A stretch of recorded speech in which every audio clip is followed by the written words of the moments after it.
Préparez-vous, dit-il, à un grand effort. Un effort sur vous-même.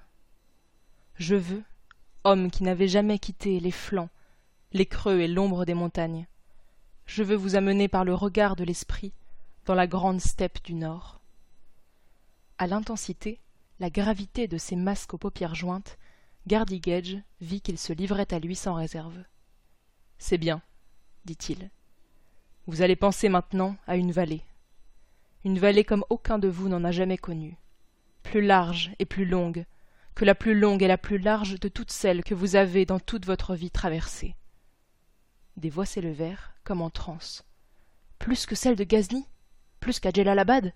Que le Kodoman ?» Gardigedge répondit « 100 fois davantage. » Et il s'écria « Allons, mes amis, au travail. Écartez, repoussez toutes les murailles de roc. À gauche, à droite, et devant et derrière, poussez, poussez encore, plus loin toujours. Elle diminue, n'est-il pas vrai? Elle fonde, elle tombe, elle n'existe plus. En vérité, chuchota la foule, il n'y a plus rien.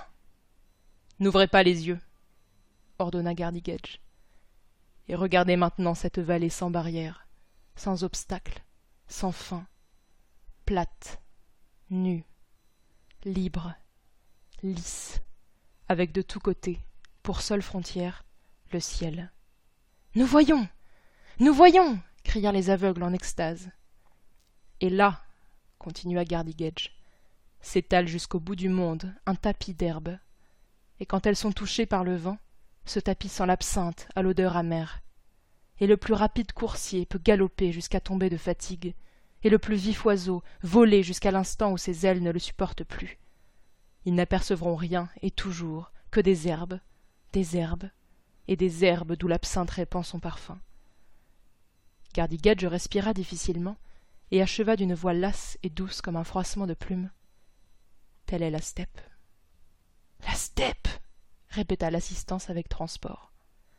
Les hommes en tchapane criaient plus fort que les autres, non point par orgueil pour leur contrée, mais parce qu'ils étaient émerveillés de lui découvrir, dans les paroles de Gardigedge, la beauté qu'ils avaient cessé de voir à force d'y vivre.